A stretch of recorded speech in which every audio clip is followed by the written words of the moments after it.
Shalom saudara-saudara, apa kabar? Saya harap saudara dalam keadaan baik.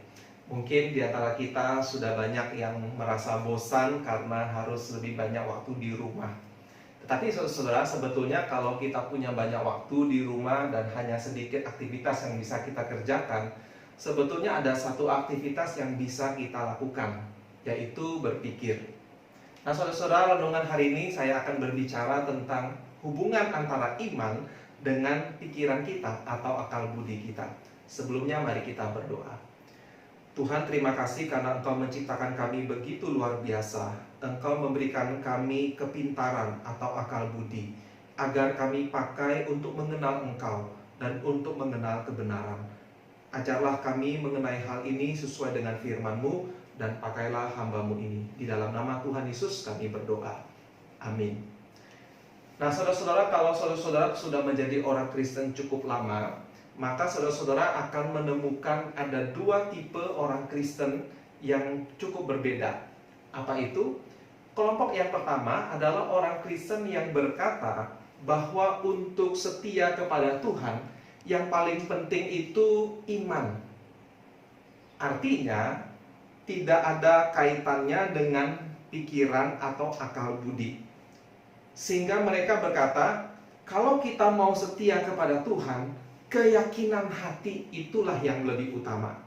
Sedangkan kelompok yang kedua, yaitu mereka yang sangat meninggikan akal budi atau pikiran. Mereka yang berkata, untuk menjadi orang Kristen yang baik, menjadi orang Kristen yang benar, maka harus punya kemampuan intelek yang tinggi untuk bisa paham firman Tuhan yang baik dan yang benar. Nah saudara-saudara, dua kelompok yang berbeda ini mungkin di antara kita pernah bertemu dengan orang-orang seperti ini. Tetapi bagaimanakah menurut firman Tuhan yang sebenarnya? Nah, Matius pasal 16 sebetulnya membahas hal ini juga secara tidak langsung. Saya akan bacakan satu bagian firman Tuhan, yaitu dari Matius pasal 16 ayat 1 dan 4. Demikian firman Tuhan. Kemudian datanglah orang-orang Farisi dan Saduki hendak mencobai Yesus.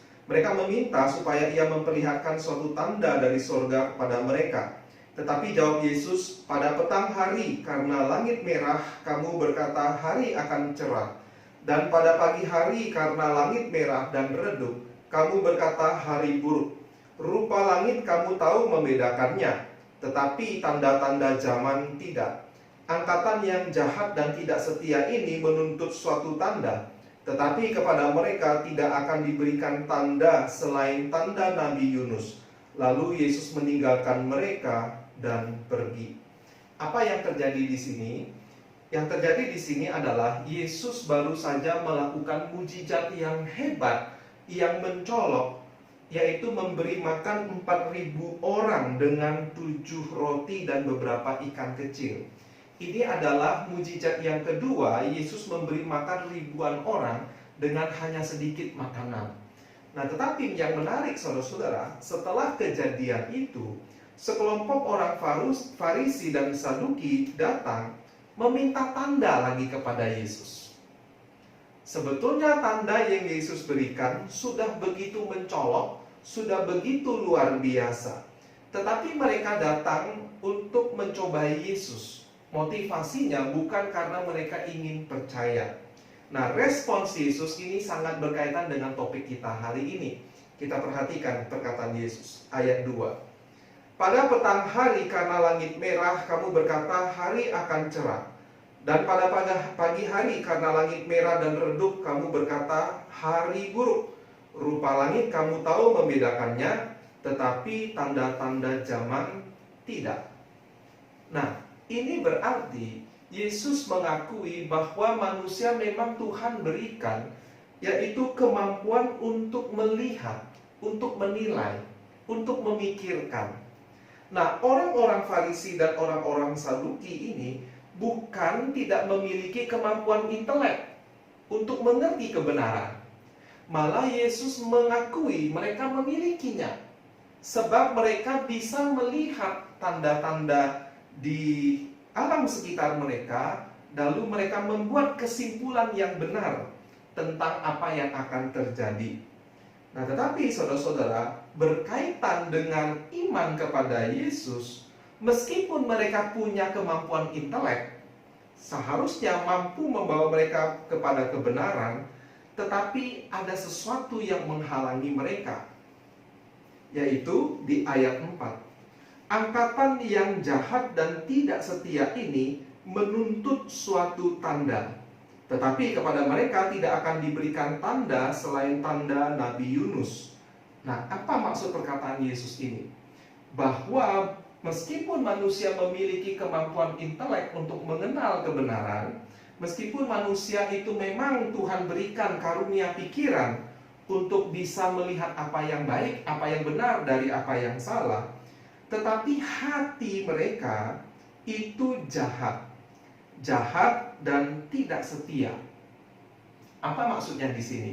Nah, di bagian yang lain firman Tuhan, Yesus menyingkapkan apa yang ada di dalam hati, apa yang memotivasi orang-orang Farisi dan Saduki ini, yaitu mereka ternyata lebih mencintai penghormatan dari manusia daripada dari Allah. Mereka juga lebih mencintai uang daripada Allah.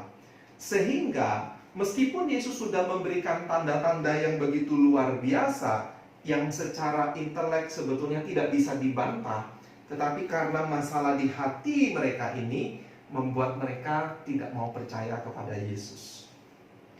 Nah, menariknya Bapak Ibu Saudara sekalian, ketika kita melihat apa yang terjadi setelah kejadian itu, Yesus berkata kepada para murid-muridnya supaya mereka berjaga-jaga dan waspada terhadap ragi orang Farisi dan Saduki. Waspadalah, berjaga-jagalah terhadap ragi orang Farisi dan Saduki. Nah, murid-muridnya pada waktu itu tidak mengerti apa yang Yesus katakan. Mereka berkomentar seperti ini di ayat 7. Itu dikatakannya karena kita tidak membawa roti. Jadi saudara-saudara, para murid ini ternyata secara intelek tidak langsung mengerti apa maksud perkataan Yesus. Dan ayat 8, ketika Yesus mengetahui apa yang mereka perbincangkan, ia berkata, "Mengapa kamu memperbincangkan soal tidak ada roti? Hai orang-orang yang kurang percaya, belum juga kamu mengerti? Tidakkah kamu ingat lagi akan 5 roti untuk 5.000 orang itu? Dan berapa bakul roti kamu kumpulkan kemudian? Ataupun akan 7 roti untuk 4.000 orang itu? Dan berapa bakul kamu kumpulkan kemudian? Bagaimana mungkin kamu tidak mengerti bahwa bukan roti yang kumaksudkan? Aku berkata kepadamu, waspadalah terhadap ragi orang Farisi dan Saduki." Ayat 12, ketika itu barulah mereka mengerti bahwa bukan maksudnya supaya mereka waspada terhadap ragi roti, melainkan terhadap ajaran orang Farisi dan Saduki. Nah, kita melihat Yesus menegur murid-muridnya setelah mereka melihat 2 peristiwa Yesus memberi roti kepada ribuan orang. Ketika Yesus berkata, waspadalah terhadap ragi orang Farisi dan orang Saduki, murid-murid juga tidak langsung mengerti. Kita melihat Yesus menegur mereka dengan berkata, belum juga kamu mengerti. Ya. Lalu Yesus menegur mereka dengan istilah, bagaimana mungkin kamu tidak mengerti bahwa bukan roti yang kumaksudkan? Nah, Yesus menegur mereka dengan menyebut mereka sebagai orang-orang yang kurang percaya, yaitu di ayat 8. Jadi mereka disebut Yesus orang-orang kurang percaya. Yesus secara tidak langsung mengkaitkan antara kekurangan percaya para murid bahwa Yesus akan mencukupkan segala kebutuhan mereka dengan ketidakmengertian mereka tentang perkataannya. Jadi saudara-saudara, kesimpulannya bahwa kita memang diberikan Tuhan pikiran, tetapi kita harus ingat di dalam hati kita ada satu dosa yang menghalangi kita, yang harus dibereskan, yang harus diatasi dengan pertolongan Allah, yaitu Allah Roh Kudus. Nah, artinya saudara-saudara, Tidak ada yang benar di antara dua kelompok orang Kristen itu. Yang benar adalah bahwa Tuhan memang memberikan pikiran untuk kita pakai, untuk bisa mengerti apa yang baik, apa yang benar, apa yang Yesus ajarkan. Tetapi kita juga harus punya iman yang sungguh, yaitu iman yang sungguh-sungguh percaya kepada Yesus, sungguh-sungguh mempercayai setiap perkataannya, lalu memakai pikiran kita untuk memahami perkataan Yesus ini. Dan kita juga mau menganggap Yesus sebagai Tuhan, sebagai Juru Selamat, sebagai yang paling berharga. Kita tidak takut kepada opini manusia tentang diri kita. Kita lebih mengasihi Allah daripada uang. Sehingga hati yang bersih dari dosa itu diberikan kuasa oleh Tuhan untuk melihat kebenaran firman Tuhan. Jadi saudara-saudara, bukan hanya orang intelek yang bisa memahami firman Tuhan, tetapi seperti kata Yesus, yaitu orang yang suci hatinya, merekalah yang akan melihat Allah. Melihat Allah ini punya dua pengertian, yaitu melihat langsung nanti ketika bersama dengan Tuhan, tetapi yang arti yang kedua juga berarti melihat Allah di dalam firman-Nya, yaitu lewat hati yang bersih, Tuhan membersihkan pikiran, lalu Tuhan memasukkan firman-Nya. Sehingga Bapak Ibu Saudara sekalian, siapapun Anda, terpelajar atau tidak, apapun titel Anda, apakah Anda lulusan sekolah yang tinggi atau tidak, kita semua diberikan karunia oleh Allah, yaitu pikiran yang bisa kita pakai untuk mengerti firman Tuhan. Tapi Bapak Ibu Saudara sekalian, ada kabar baik lagi. Apa itu? Bahwa pikiran kita itu ternyata bisa berkembang. Malah otak kita itu harus kita pakai terus supaya tetap kualitasnya bagus. Ya, otak itu seperti otot. Kalau otot itu tidak dipakai, otot itu akan makin kecil, makin lemah, dan akhirnya tidak berdaya. Tetapi kalau otot itu kita pakai terus-menerus, bahkan kita latih sekian lama makin berat, otot itu akan berkembang sehingga mampu mengangkat beban yang berat. Demikian juga dengan pikiran.